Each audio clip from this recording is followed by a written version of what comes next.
Hi bro. Hi, ఎక్కడి నుంచి వస్తున్నారు? నారాయణపేట నుంచి వస్తున్నా. అయితే ఇప్పుడు తెలంగాణకి బీజేపీ వస్తుంది అంటారా? అంటే మోడీ గారు వచ్చి సభ పెట్టారు కదా, ఆయన తెలంగాణకి ఏమేమి చేశారా? ఏం చేసిరేమో నాకైతే అంత తెలియదు.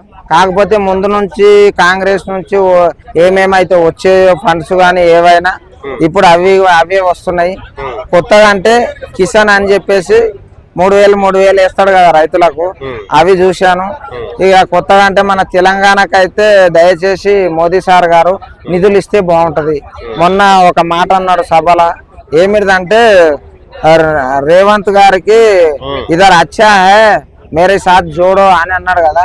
దయచేసి ఇక్కడ అచ్చా నహీ హై తెలంగాణ మే, దయచేసి ఇదర్ జరా पैसा जरा इधर भी देख लो, हम लोग वोट डाल के 8 MP को दे दिया साहब, आपको नमस्ते करता है. और ఇంకొకటి ఏమంటారు, మన ఆంధ్రాకు ఎన్ని నిధులు ఇచ్చిందానా, అసలు అక్కడ ఇచ్చిన నిధుల సగం కూడా మనకి ఇవ్వలే. అంటే పోలవరం ప్రాజెక్ట్ అయితే ఎన్నో లక్షల కోట్లు ఇచ్చాడు, మళ్ళీ అలాంటి తెలంగాణకి ఈ ప్రాజెక్ట్ ఇచ్చారు మరి అమౌంట్. అదే చెప్తున్నాం, ఏంటంటే దయచేసి చెప్తున్నాం, ఇగో ఏం లేదు, పెట్రోల్ రేట్లు తగ్గియండి. పెట్రోల్ 70 రూపాయలు, డీజిల్ 60 రూపాయలు పెట్టండి. ఇంకోటి గ్యాస్ ఏమో 700 పెట్టండి. ఇంకొకటి నిత్యావసర సరుకులు అందుబాటు రేట్లలో పెట్టండి. ప్రతి ఒక్కరిని బీజేపీకి ఓటేపిస్తాను నేను, బరాబర్ చెప్తున్నా. అంటే ఇవన్నీ జిఎస్టీ పెట్టినప్పుడే చెప్పారు కదా ఇవన్నీ చేస్తామని, ఎందుకు ఇంకా చేయలేదు? ఎందుకు ఇవన్నీ ఏవైతే నిత్య అవసరాలు ఉన్నాయో అన్ని తగ్గిస్తాము జిఎస్టీ పెట్టాక అన్నారు, మరి పెట్టాక కూడా ఇవన్నీ తగ్గించలేదు. మరి అన్ని నార్త్ లో అయితే జరుగుతున్నాయి, మరి ఇక్కడ సౌత్ నుంచి ప్రతి ఒక్కరు ఆలోచన చేయాలండి. ఒకటి ఏమిటంటే సాధారణమైన వ్యక్తులు బతకడానికి చాలా ఇబ్బంది అయిపోతున్నది. నేనే ఇగో పని చేసి రూమ్ రెంట్ కట్టాలంటే దమ్ అవుతున్నది. అరే నెల రూమ్ రెంట్ వస్తుంది, ఆ రూమ్ రెంట్ ఎక్కువ రేట్ ఉన్నది, నా కూలికి దానికి సరిపోవట్లే. బయట ఉండే పైసలకి అసలు ఖర్చులకి, బయట నిత్యావసర వస్తువులకి, అరే ఆయిల్ ప్యాకెట్ రేట్ చూడండి ఎంత ఉన్నది. ఎందుకు పెంచుతున్నారు? ఎందుకు అసలు? దయచేసి తగ్గించండి సార్ ప్లీజ్. మేము ఓట్లు వేసినాం కాబట్టి అడిగే హక్కు మాకు భారత రాజ్యాంగం కల్పించింది కాబట్టి మేము అడుగుతా ఉన్నాం. దయచేసి తల వంచి అడుగుతున్నాము.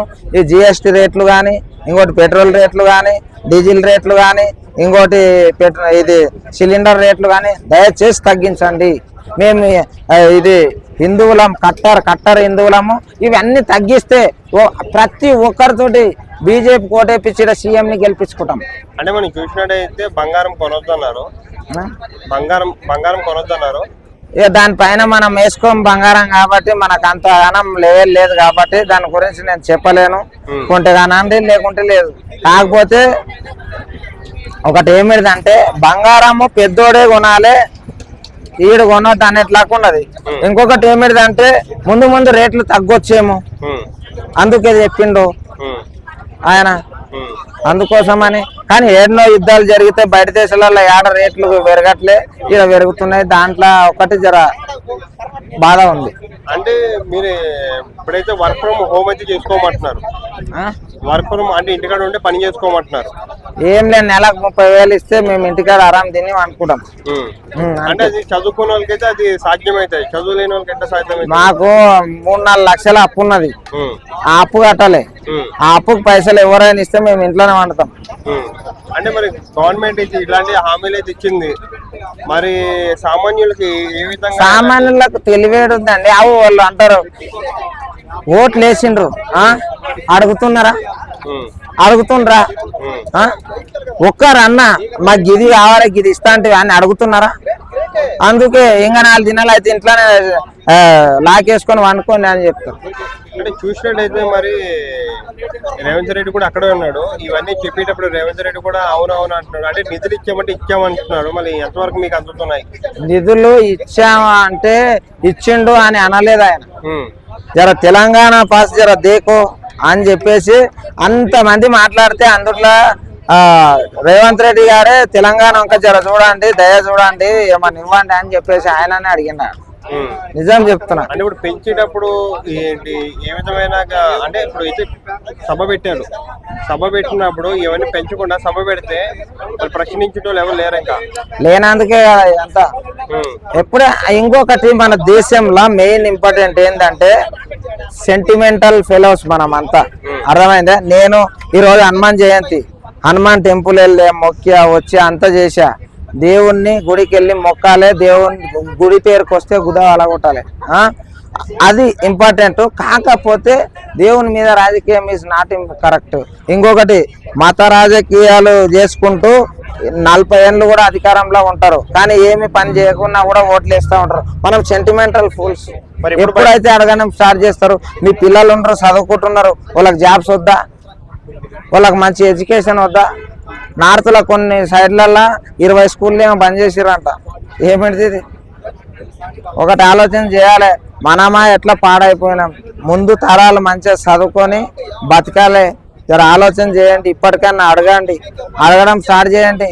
మనమంతా ఇగో మతాల పరంగా చూసుకుంటా కొట్టుకుంటా ఉంటే అభివృద్ధి ఏముంటది చెప్పండి? ఏముండదు. ఇప్పుడు బయటపడాలంటే సామాన్యులు అలాంటి ట్రాప్ లో నుంచి ఏం చేయాలి? ఏం ట్రాప్ల నుంచి బయటపడాలంటే ఏం ఎవరు ట్రాప్ లో లేరానా? ఒక్కసారి అర్ధరాత్రి 12 గంటలకు లేచి ఒక 10 నిమిషాలు ఏంది ఈ రాజకీయాలు, ఏంది ఈ కథ, ఏంది పిల్లల భవిష్యత్తు ఏంది అని ఒక్క గంట సేపు కూకొని ఆలోచించు, నీ లైఫ్ నీకు కనబడుతుంది. అర్థమైందా? ప్రజలకు నువ్వేం చెప్పాలనుకుంటున్నావు? సామాన్యులకు ఏం చెప్పాలనుకుంటున్నావు? ఒక వారంలో నీకు ఎంత ఖర్చు అవుతుందో ఒకసారి ఆలోచన చేయండి. జనాలంతా మీరు ఒకసారి ఆలోచన చేయండి. ఆ రేట్లు ఎందుకు పెరుగుతున్నాయి ఆలోచన చేయండి. ఇంకెప్పుడు నోరు తెలిసి క్వశ్చన్ చేస్తారు. ఇప్పటికన్నా అడిగి రేట్లు తగ్గించుకుంటే మనం బతుకుతాం, లేదంటే లాస్ట్కి వచ్చి మెమ్మెమ్మే బెబ్బెబ్బే కాడికే వస్తుంది. ఫైనల్ గా నీ స్పందన ఏంటి? నా స్పందన అంటే ఫస్ట్ ఓటర్లలో మార్పు రావాలి. తమిళనాడు లాగా, తమిళనాడులో ఒక విజయ్ గారు పైసలు వంచిండో లేదో నాకైతే తెలియదు, కాకపోతే ఒక వ్యక్తి రాగానే సీఎం అయిందంటే అది ఒక నమ్మకం, అంటే ప్రజలకు కల్పించిండు ఆయన. ఇంకోటి పొత్తులు అంటారు కదా, పొత్తులు లేనిది ఎవ్వరు రారు. అర్థమైందా? పొత్తులు చాలా ఉన్నాయి. మన మోదీ సార్ కూడా పొత్తులు పెట్టుకుని ఆయన ప్రధానమంత్రి అయింది. ఇప్పుడు చంద్రబాబు గారు కానీ, నితీష్ కుమార్, ఈయన మన బీహార్లో ఎంపీలు వాళ్ళతో పొత్తు పెట్టుకుంటేనే ఆయన అయింది ఈసారి. ఒకసారి ఆలోచన చేయండి. ఇప్పటికైనా తమిళనాడు లాగా మనం కూడా ఒక నిజాయితీ గల ఏ పార్టీ అయినా పర్లేదు, బీజేపీ, కాంగ్రెస్, ఇంకొకటి ఇప్పుడు సిపిఎం, బీఆర్ఎస్, ఇన్ని పార్టీలు ఉన్నాయి కదా, అందుట్లో ఎవరు ద బెస్ట్ లీడర్, ఎవరు కరెక్ట్ ఉన్నారు అని చెప్పేసి మనం ఎంచుకొని వాడు ఆయన పని చేస్తాడా లేదా, పని చేసే వాళ్ళని ఎంచుకొని ఓట్లేస్తే కరెక్ట్. Thank you.